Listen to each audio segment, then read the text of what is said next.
Resumido. Olá, eu sou o Bruno Natal, hoje é dia 28 de julho e no resumido número 374, a culpa não é do celular.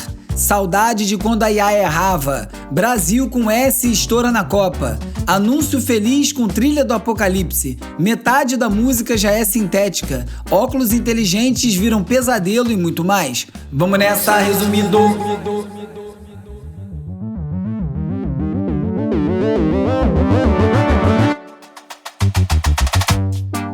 Olá, resumista! Esse é o Resumido, um podcast sobre cultura digital e o impacto da tecnologia em todos os aspectos das nossas vidas. Nos últimos dias dei uma boa circulada pela podosfera. Nessa segunda-feira eu participei do podcast O Assunto, da Natuza Neri, para falar sobre o caso do ataque hacker feito pelos bots da OpenAI contra a plataforma Hugging Face. Muito legal ser convidado de um episódio, ainda mais num podcast do tamanho do assunto, e um podcast que todo mundo ouve, né? Então não vou falar sobre esse tema no episódio hoje não. Quem quiser saber é só conferir lá o episódio do assunto onde eu sou o convidado. E também participei na semana passada do podcast do The Summer Hunter. Conversei com a Dandara Fonseca sobre como se informar sem se desesperar, junto com o Tanguy Bagdadi do podcast Petit Jornal. Legal, gostei dessas voltinhas aí por lugares tão bacanas. E se você está chegando aqui ao Resumido através de um desses podcasts, seja muito bem-vindo. E aproveitar para agradecer também aos novos assinantes do Resumido. Eu sei que muitos de vocês já estão cansados de ouvir isso, mas sem o apoio dos assinantes é impossível o Resumido continuar, ainda estamos bem longe da meta. Então, sempre bom agradecer aos novos assinantes. Muito obrigado, Elis, Antônio Carlos, Tati, Luciana e André. Muito obrigado por terem se tornado assinantes do Resumido. Se você ainda não é e puder fazer a sua assinatura, são R$20 por mês. Você ajuda essa casinha aqui a seguir adiante. É só você visitar resumido.cc/assinatura.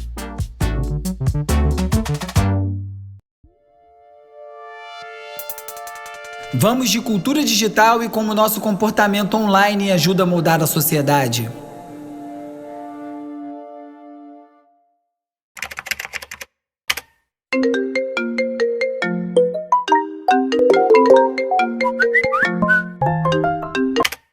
Acho que 9 entre cada 10 pessoas, se for perguntada, vai apontar o telefone celular como o grande culpado de boa parte das mazelas que a gente vive hoje em dia. Desde a perda de foco até a polarização, tudo passa pelo celular e faz muito sentido que passe mesmo.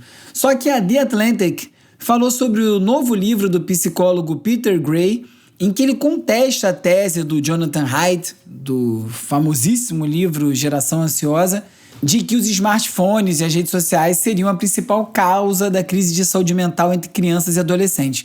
Para o Peter Gray, o psicólogo, o problema é a perda progressiva da autonomia, porque hoje em dia as crianças brincam muito menos, né, de maneira muito menos livre, circulam muito menos sem supervisão, a vida escolar é toda controlada, tudo orientado por algum tipo de avaliação, e que esse seria o principal fator dessa crise de saúde mental entre as crianças. O Gray aponta principalmente a implementação, lá em 2010, do Common Core, que é um conjunto de padrão nacional de aprendizagem em matemática e também língua inglesa que foi adotado por grande parte dos Estados Unidos e, de acordo com o Gray, essa reforma acabou reduzindo a liberdade dos professores e foi deixando os currículos mais estreitos e foi dando mais ênfase também para as avaliações padronizadas, por uma pressão por desempenho. E essas tendências também aparecem em outros sistemas educacionais, como na Inglaterra e na Suécia. Então, para o Gray, os computadores, os jogos, a internet também oferecem espaços de convivência. Então, para ele, essas restrições etárias às redes sociais são uma forma de violação dos direitos dessas crianças e adolescentes. É um discurso parecido com o defendido pela Taylor Lorenz, que eu já comentei aqui algumas vezes, e eu acho que tem muita validade. O que eu não gosto muito desse discurso é que ele meio que isenta o celular. E a gente fica, de novo, numa polarização. É o celular ou é todo o resto? Eu acho que é o conjunto das coisas, né? O celular tem o seu papel, mas eu concordo que, obviamente, o celular também traz vários benefícios, tem muitos usos positivos. Da internet, principalmente, não precisa nem dizer, né? Estamos aqui compartilhando, ouvindo, eu fazendo, você ouvindo esse podcast graças à internet. Então, obviamente, tem coisa boa. O livro do Peter Gray vai ser publicado em setembro, se chama Restoring Childhood, que que significa, numa tradução livre, restabelecendo a infância, e parece que o pêndulo começa a voltar noutra direção e essa discussão vai ganhando estofo, né? Bastante gente começando a questionar se é mesmo o celular. Porque quando passa um tempinho, as coisas começam a ficar um pouco mais claras. A Vice, por exemplo, está falando sobre a nostalgia das primeiras imagens produzidas por inteligência artificial. Aquela época, sabe, do famoso teste do Will Smith comendo espaguete, que as mãos eram cheias de dedos, tinham 6, 7 dedos, os animais tinham umas anatomias meio esquisitas, tinha um monte de rosto dissolvendo, forma esquisita. E aí, à medida que esses modelos estão se aproximando cada vez mais de um fotorrealismo, já tem gente que olha para aquelas falhas e não enxerga só a limitação, olha para ali e pensa numa estética perdida, mesmo que tenha durado muito pouco tempo, né? De acordo com essa matéria da Vice, esse fenômeno é descrito como compressão da nostalgia, que são tecnologias com poucos anos de existência que já são tratadas como artefatos de uma era remota. E aí cita exemplos como o chiado do vinil, a textura do VHS, um monte de defeito técnico que depois vira linguagem, né? Ganha um valor cultural, até porque passa a atuar como uma espécie de indicador de um período ou de um tempo. Então, talvez essas IAs iniciais com aquela cara de aberração vão remeter a essa época inicial da hiperdigitalização. E obviamente você consegue reproduzir essa estética de alguma outra forma, mas mesmo repetindo ou tendo acesso a um modelo anterior, mas o fato é que mesmo que você faça uma imagem com esses defeitos todos, a gente não consegue voltar para um período em que a IA ainda estava meio estranha, era mais transparente, era mais imprevisível, e a gente estava numa outra época. Isso aí não vai voltar para trás, com certeza, né? É daqui para frente.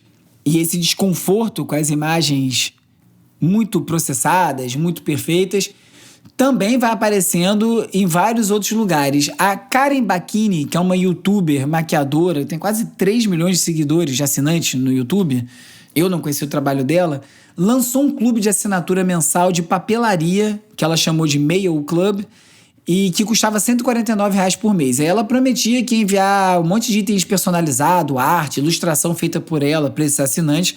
Só que os primeiros compradores começaram a notar muitas características de IA nas artes que ela estava enviando. E aí o caldo tornou, vários outros canais começaram a repercutir essa impressão dos assinantes e a Karen Bacchini teve que admitir que ela estava usando IA nas imagens que ela estava apresentando como imagens autorais feitas por ela no tal do Mail Club. E aí ela fez um vídeo pedindo desculpas para a comunidade, deu uma atenção especial aos artistas, aos assinantes, falou que foi uma decisão que ela tomou por conta da insegurança dela própria em relação à qualidade dos desenhos que ela estava fazendo e também pelo histórico de crítica que ela já tinha recebido quando expôs esses trabalhos.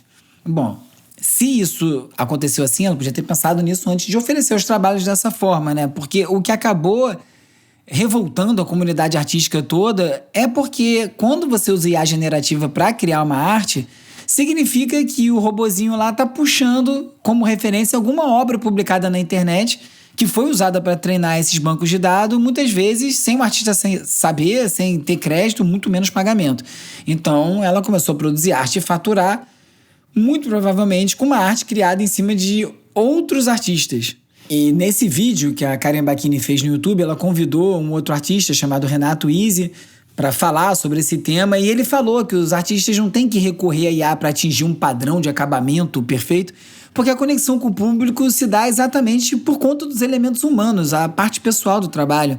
Então o vídeo virou uma grande lição, é aquela coisa também, né? Depois que dá errado, as pessoas pedem desculpa. Não tô aqui questionando, um dia vou errar e vou ter que pedir desculpa. Aliás, já fiz isso algumas vezes aqui no Resumido, nada grave dessa forma, mas ninguém tá livre de errar brabo e tem chance de se recuperar, e pelo menos abre a discussão, né?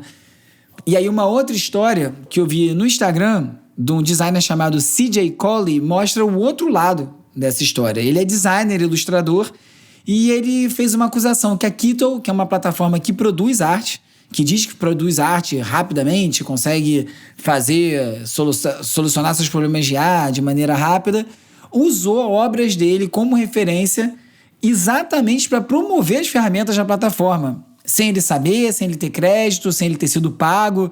E o que aconteceu foi que as imagens que foram produzidas pela ferramenta eram idênticas a uma série que ele criou em 2025, que tinha um gato com 3 olhos, que é a cara do estúdio dele, o logo do estúdio dele, e vários elementos bem específicos da obra dele. Um hidrante, o gato fazendo xixi, até o logotipo do Seaside Studio e o slogan da marca dele. Então era tanto detalhe igual que não tinha como ser coincidência. Ele botou a boca no trombone aí, reclamou na internet, a Kittle, a plataforma, né, reconheceu o erro, principalmente porque na campanha sugeria que era um comando simples que tinha produzido as imagens todas, mas na verdade o que provavelmente aconteceu foi que um funcionário pegou as obras do artista, né, do CJ Coley no Instagram, usou como referência e saiu uma coisa quase idêntica, né, o famoso copia, mas faz diferente.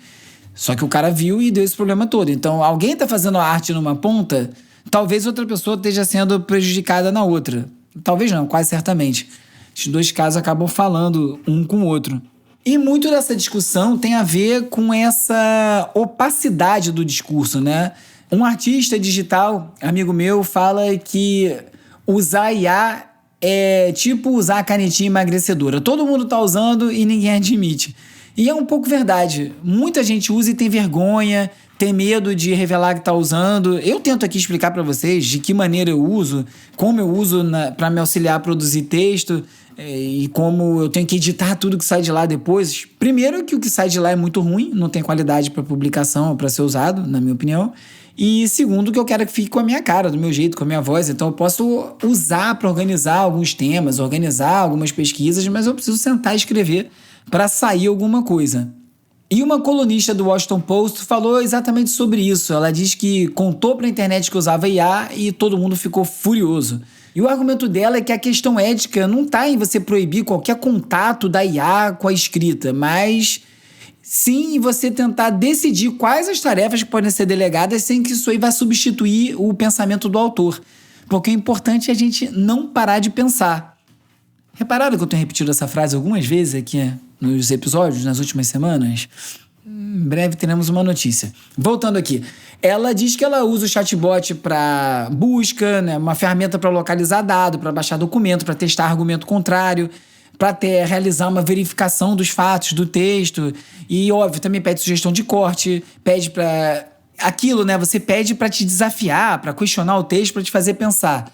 Só que ela diz que não usa resumo produzido por IA, que ela não permite que a ferramenta escreva por ela, que fique estruturando, organizando a coluna.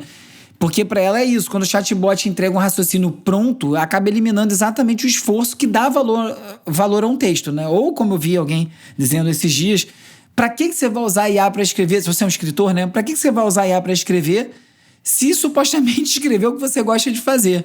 E eu concordo, eu gosto de fazer pesquisa, eu gosto de escrever, eu gosto de organizar o pensamento, gosto de fazer o encadeamento desse programa inteiro, porque eu vou pedir para um IA fazer isso.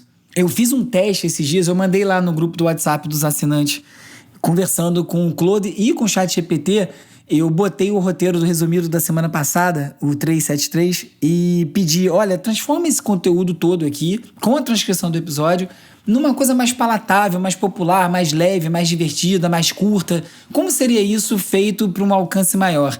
E eu achei o resultado curioso, assim, porque o ChatGPT principalmente organizou o episódio inteiro numa tese, que é uma coisa que eu não faço aqui, né? Já foi debatido isso até lá no grupo de assinantes algumas vezes, se os episódios deveriam ser temáticos. Primeiro que falta braço, e segundo que eu não gosto, porque eu acho que acaba amarrando muita coisa e eu prefiro fazer os encadeamentos de uma maneira um pouco mais livre, pensamento mais fluindo mesmo. Só que a solução que deu lá, eu achei que ficou muito legal e funcionaria para um outro público. Eu não sei, parece um outro produto. Eu não sei como se conviveria nesse feed aqui do resumido. Aliás, se alguém tiver uma ideia, me diga. Será que eu faço pro YouTube, aliás? Podia gravar esses em vídeo, né? Eles ficaram menos datados. Pareceu mais uma tese, né? Pode ser um caminho. Divaguei aqui, mas o importante é você não perder o raciocínio. Eu acho que esse é o limite. Se a pessoa tá usando IA, bom, até pouco tempo atrás, sei lá, 20 anos ou mais um pouco, 25 anos, vamos botar aí, você não tinha um Google potente como se veio a ter depois.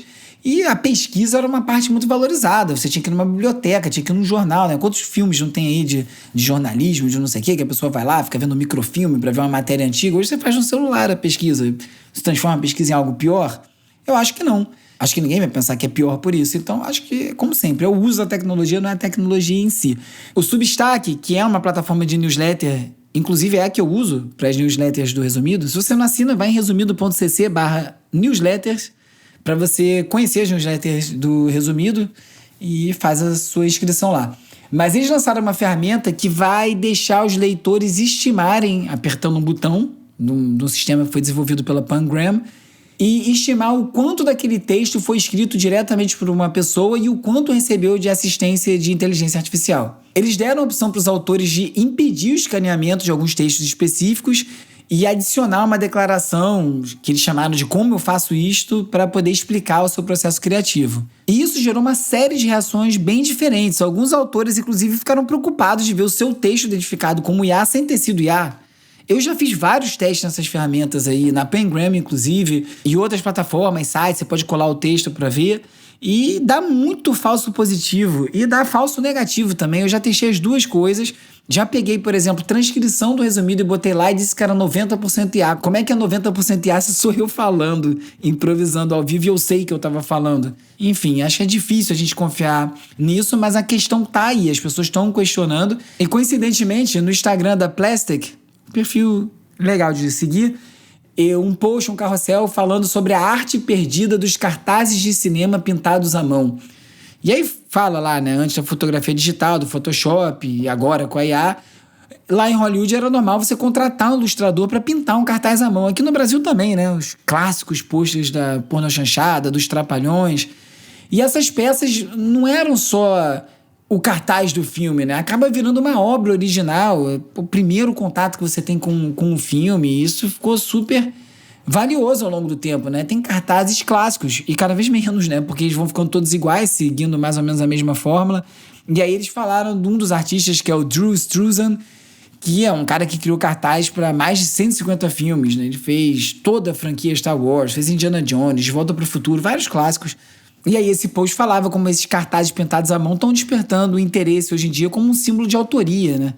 Uma coisa que tem um peso artístico maior e as pessoas começando a querer isso. E eu falo isso aqui tanto, né? Eu acho que vai ter o digital, mas muita gente vai querer ter a coisa real, feita por um humano. Muita gente faz a comparação com os orgânicos, né? Não é que você tem agricultura feita em massa e transgênicos que acabou o mercado para os orgânicos. Ficou muito mais barato um certo tipo de alimento e quem quer seguir consumindo alimento orgânico tem essa opção. O problema é que fica muito caro e eu acho que isso vai acontecer com as obras de arte e outros tipos de trabalho humano também. Vai ficar uma coisa super valorizada, que pode ser ruim e pode ser bom. Por um lado, para os artistas pode ser bom, pode viabilizar viver disso, e para o público vai ser cada vez menos acessível. E aí na Wired, eles estão fazendo uma série de reportagens sobre crianças e uma delas falava que algumas crianças nunca vão achar a inteligência artificial legal. É isso, a base vem forte. Eu acho que a molecada já começa a crescer meio saturada dessa quantidade de coisa, né? E isso já vai gerando uma casca. Eles falam sobre dados de uma consultoria chamada Y-Pulse, que diz que 37% dos jovens de 13 a 17 anos têm vergonha ou incômodo diante de música e vídeos que são produzidos por IA.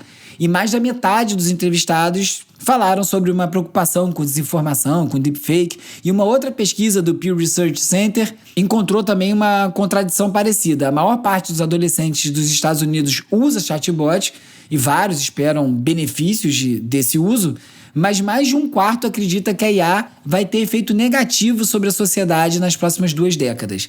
E aí é o de sempre, né? Medo de desemprego, perda de capacidade de pensar de maneira crítica, sem falar nos impactos ambientais.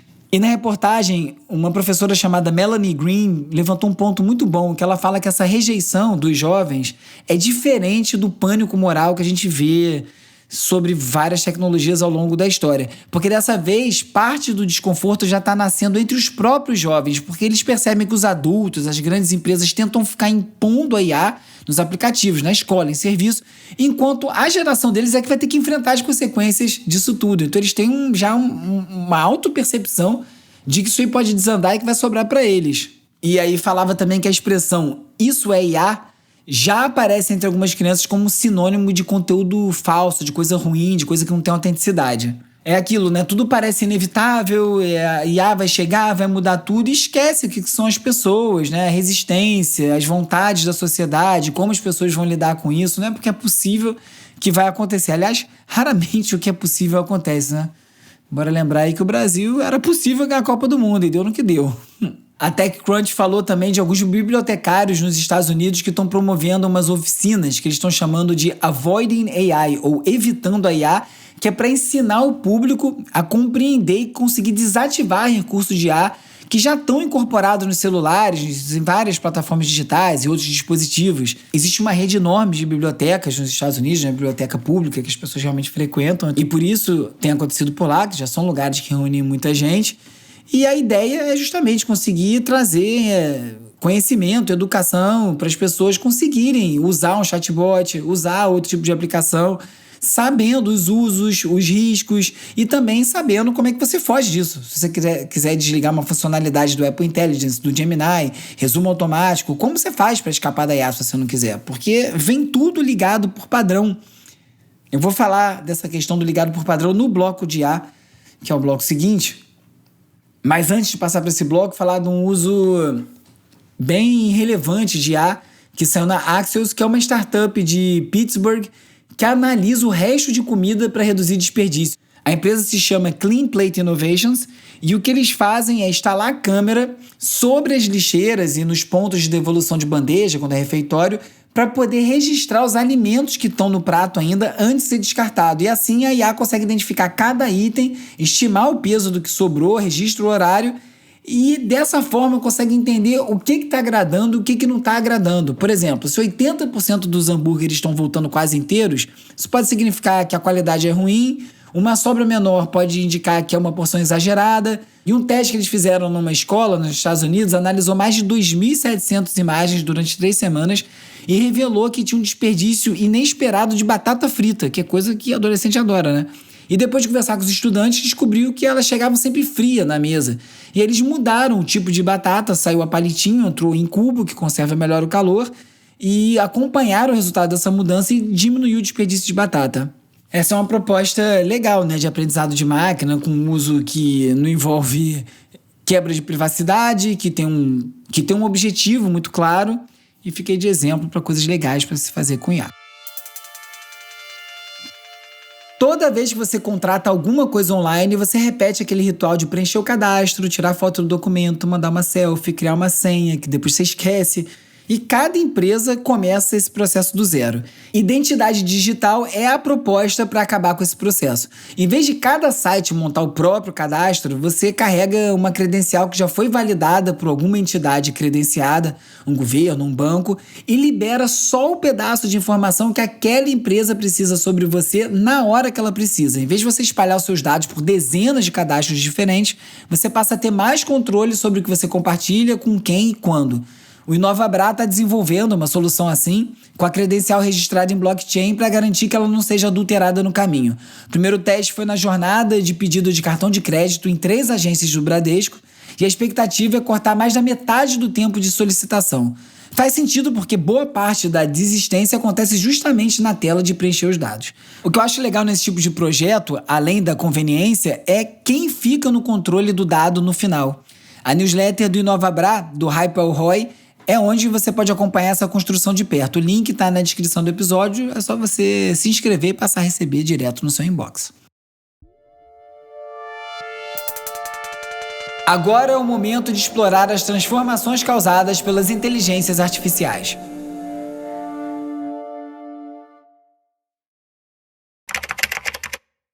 Some people will have you believe AI will make us less connected, that it's gonna leave us behind.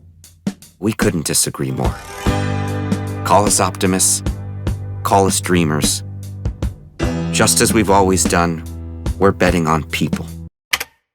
Olha, tá um festival de anúncio de empresa de inteligência artificial tentando vender um mundo cor-de-rosa e todos saindo ao mesmo tempo.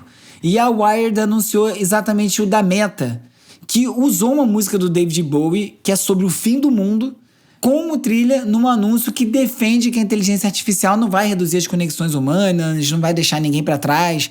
É um vídeo que fica mostrando família, criança, atleta, as pessoas usando óculos inteligentes da Meta. Tudo ao som de 5 Years, que é uma música lançada pelo David Bowie em 72.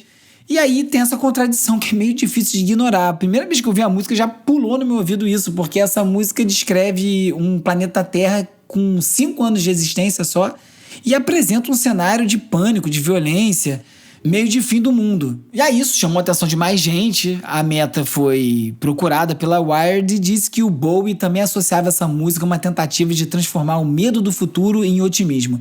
Mesmo assim, o baterista Mick Woodmansey lembrou que a banda mesmo considerava essa música meio deprê, que o Bowie chorou enquanto ele estava gravando.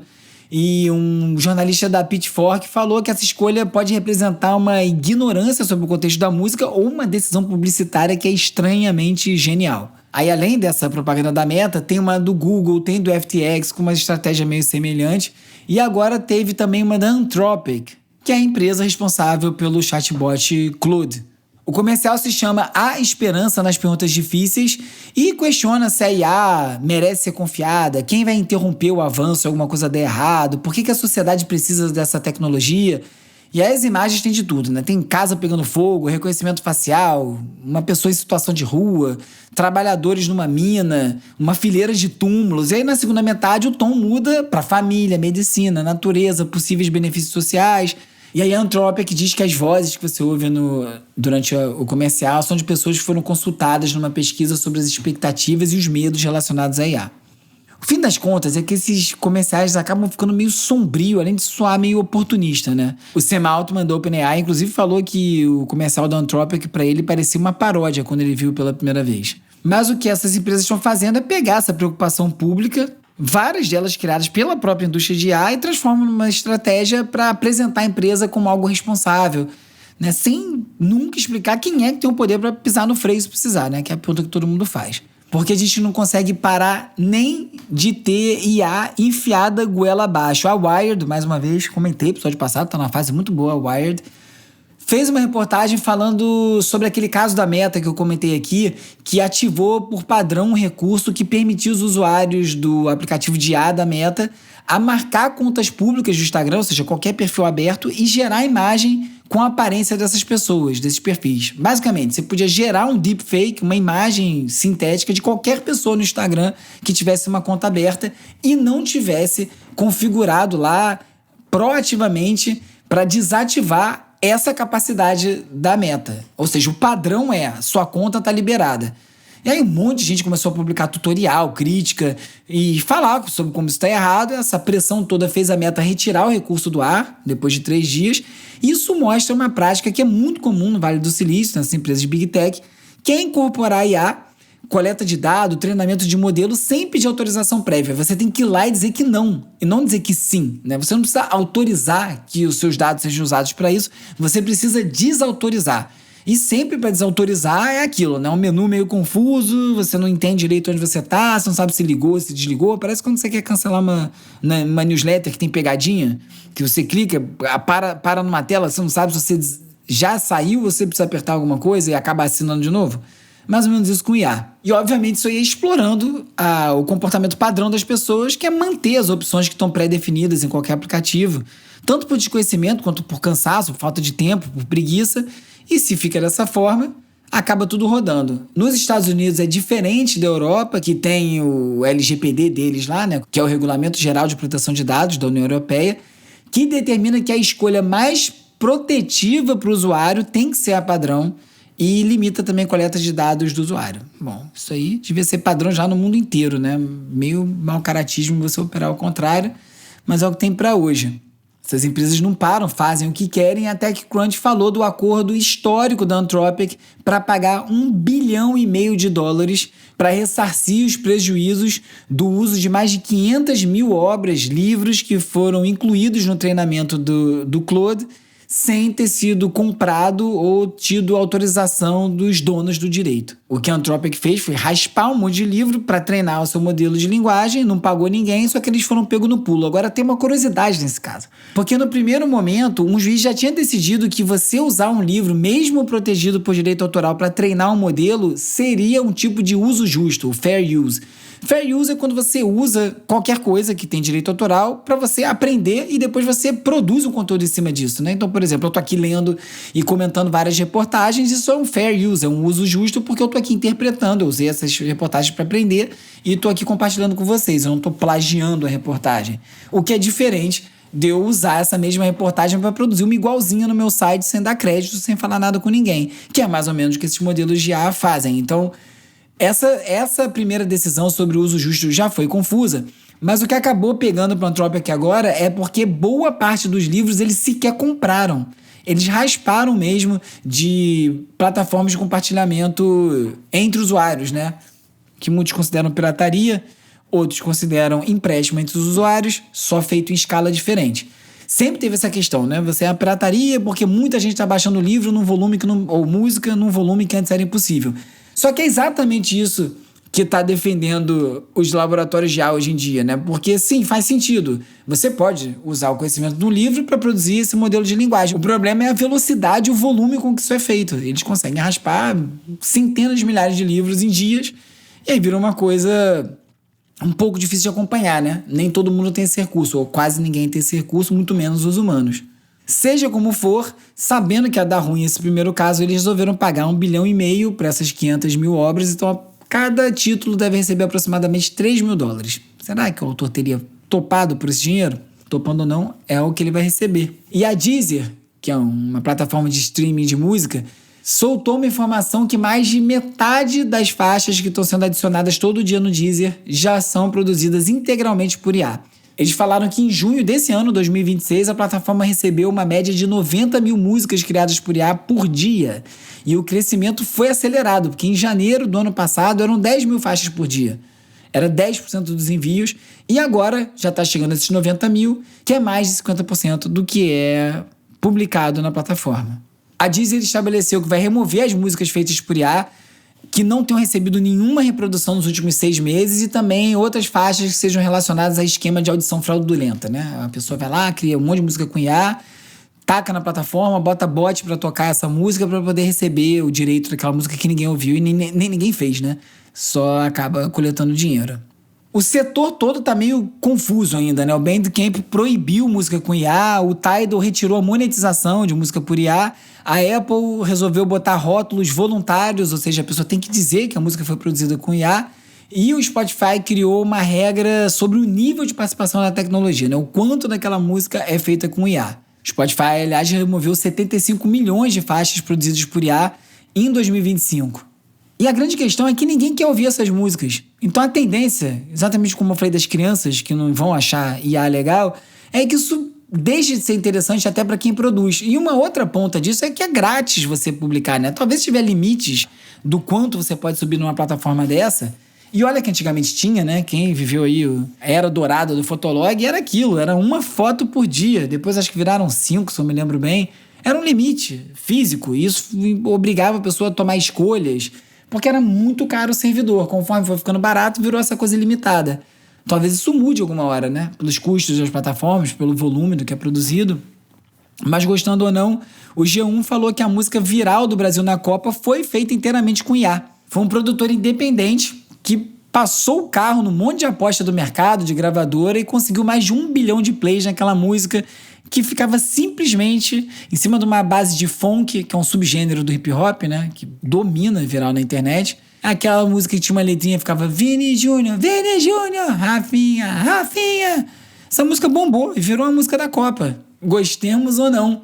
O G1 entrevistou o produtor e ele falou, tem que me botar no Guinness. Só que ele não ganhou um tostão, né?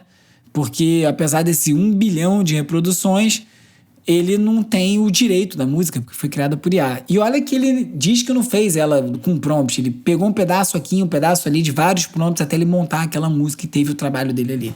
Ele vai brigar pelos direitos dele aí como criador, vamos ver até onde isso vai.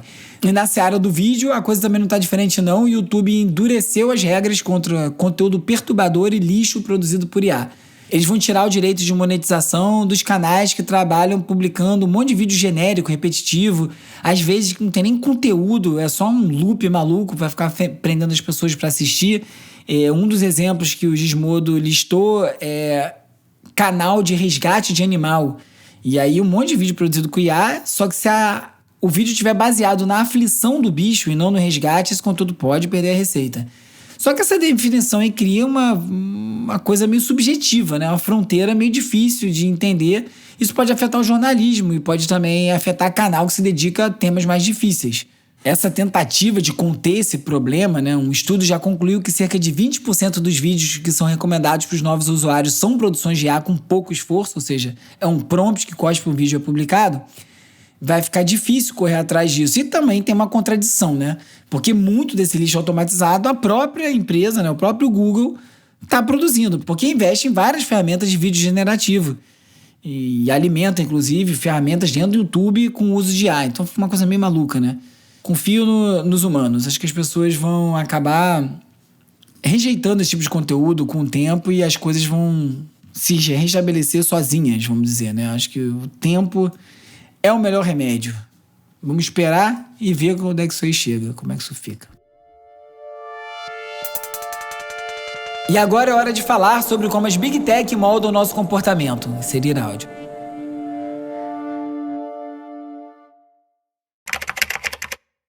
E agora o governo federal vem dando passos para tentar deixar essa atividade de roubo de celular cada vez menos atrativa. O Wall Tilt explicou como funciona a nova aposta para combater o roubo de celular. E uma delas é não ter Pix. O governo reformulou o celular seguro para tentar atacar a principal razão econômica por trás dos roubos de celulares, que é você revender e reutilizar os aparelhos. Então agora foi criado o Banco Nacional de Celulares Roubados, que reúne o e-mail dos telefones que foram declarados como roubados em boletins de ocorrência, os bancos e as operadoras. E a partir desse cadastro, o governo pode começar a retirar gradualmente as funções do aparelho.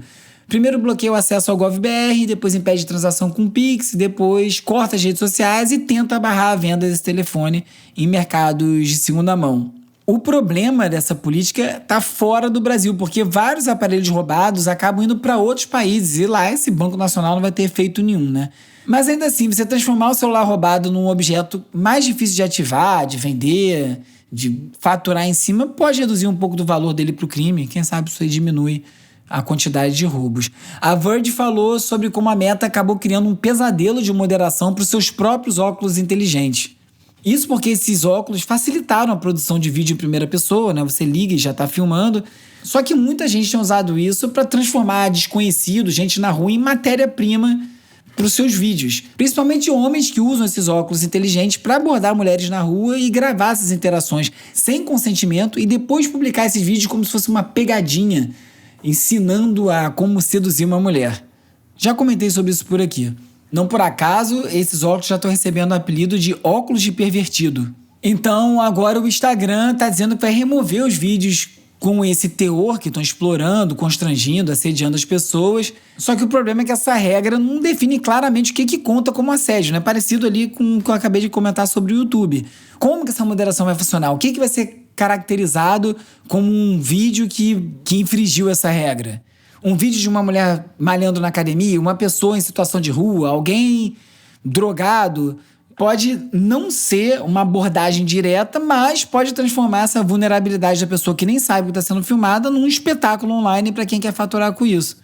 E também falta uma peça fundamental nisso, que é a vítima poder solicitar a remoção. Se essa regra aí só vai valer para gravação clandestina feita com celular comum e ninguém vai conseguir controlar. Então, e a Meta falou também que quer desativar a câmera quando detectar a adulteração do LED que sinaliza uma gravação, né? Tem uma luzinha vermelha que diz que está gravando.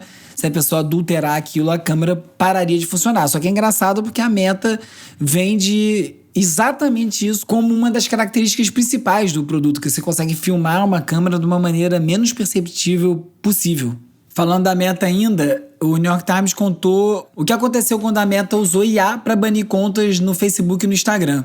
Eles resolveram dar esse poder para a IA, para decidir quais contas estavam violando as suas regras e julgar sozinho. E o resultado disso foi um monte de gente de empresa num ciclo meio absurdo em que uma IA paga a conta por engano e a outra IA confirma a decisão e você não tem contato com nenhum humano nesse processo. Aí a reportagem citou vários exemplos, como, por exemplo, uma mulher que administrava com o marido dela um negócio de ensino de inglês em Portugal, tinha 1 milhão de seguidores, e em março a Meta foi lá e acusou a conta de fraude e tirou do ar. Ela recorreu, recebeu uma negativa automática e foi informada que não ia poder solicitar nova análise. A Meta reconheceu o erro, restaurou as contas que foram citadas na reportagem, mas só depois que o New York Times acabou questionando o caso. Mas disseram que esse sistema novo comete 13% menos erro e encontra 10% mais infrações que os funcionários humanos.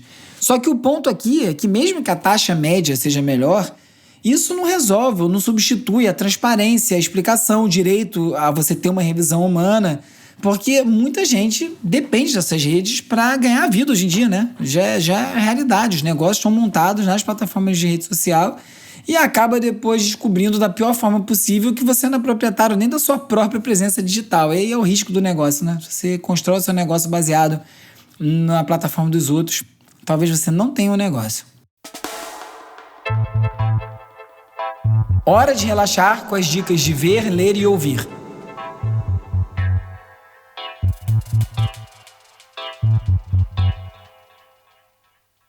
In the next 2 years, they built Eliza, an app that would set the foundation for all the future chatbots.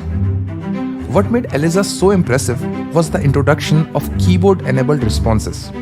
For the first time, users felt they were talking to someone who understood. O livro Inventing Eliza, ou Inventando Elisa, saiu pela MIT Press e fala sobre o primeiro chatbot da história, que foi feito pelo Joseph Weizenbaum em 1965 no MIT. E os autores do livro garimparam o código original, vários scripts que estavam perdidos por décadas, e mostram que esse sistema era mais sofisticado do que conta a história. A Elisa conseguia fingir que era uma terapeuta e as pessoas despejavam a alma nela, sabendo que era um programa bobo. E o desenvolvedor do programa ficou horrorizado, passou o resto da vida sendo um crítico da IA. Tem um PDF grátis para esse livro lá no site do MIT. O link está lá no post, no resumido.cc, junto com todos os links comentados nesse episódio e em todos os episódios, que é uma área exclusiva para os assinantes do Resumido. Na verdade, achei esse livro sendo vendido em vários lugares, eu não sei nem como eu cheguei nesse link, que é do MIT, então tá liberado. Só ir lá e baixar.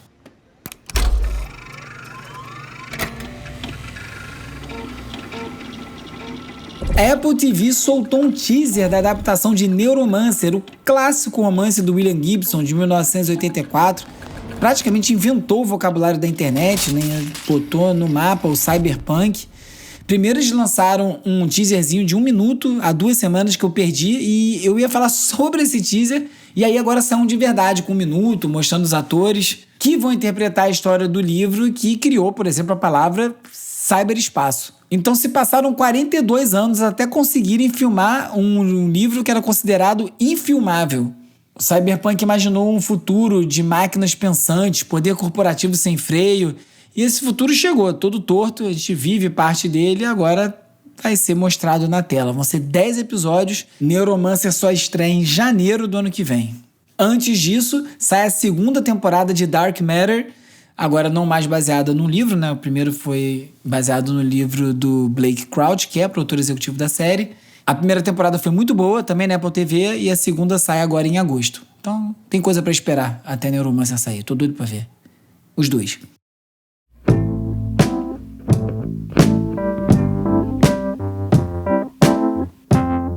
Cameron Winter é um moleque de 20 e poucos anos, vocalista do Geese, que é uma banda que estourou aí recentemente. E além da banda, ele também tem uma carreira solo. Ele virou um ídolo da geração Z, porque ele faz o oposto do que a economia da atenção pede. Ele some da imprensa, ele foge da superexposição, toca sem mostrar a cara e tá funcionando. Eu primeiro fui ouvir o Geese, achei muito bom. Já entrou em algumas Resumido Tracks aí, a playlist do Resumido, se você não conhece. Toda semana tem uma playlist de 7 músicas. Fica lá no site, é só você clicar e conhecer. E acabei ouvindo os discos da carreira solo dele, achei muito legal também. E ele teve no Brasil aqui, né? Tocou no C6 Festival em São Paulo. Infelizmente eu perdi, mas fica a dica. Nesse episódio, você ficou sabendo que um psicólogo questiona a tese de que o celular causou a crise de saúde mental dos jovens, que cresce a nostalgia de quando a IA ainda errava, que Brasil com S, música feita com IA, foi o hit da Copa, que a Deezer disse que metade dos uploads de música na plataforma já é sintética, que os óculos inteligentes da Meta viraram um pesadelo de moderação e muito mais. Se você gosta do Resumido, você pode fazer uma assinatura em resumido.cc/assinatura ou recomendar para mais gente, que também ajuda muito. É a única forma de chegar mais longe. Se você puder fazer um post, mandar nos seus grupos de WhatsApp, eu reposto todo mundo e ajuda demais. Não importa se você vai chegar em mais 2 ou 3 pessoas, já é mais gente do que tem agora. Então, te agradeço se fizer isso. E também não deixe de curtir, assinar, seguir, dar 5 estrelinhas, deixar uma resenha na plataforma que você estiver escutando esse episódio agora. E se você quiser comprovar que ouviu o episódio inteiro, é só você deixar um comentário com a palavra secreta da semana, que é nostalgia. O Resumido é produzido e apresentado por mim, Bruno Natal. O roteiro é escrito por mim e pelo Agenor Neto. O Cauê Marques coedita a newsletter O Futuro Explicado e as redes sociais, que contam com animações do Pericial Mamãe e design do Felipe Araújo. A edição e mixagem são feitas pelo Hugo Rocha, da Usina Sons, a foto da capa é do Jorge Bispo e o tema original foi composto pelo Gustavo Silveira. Eu sou o Bruno Natal, obrigado pela audiência e semana que vem tem mais Resumido. Resumido.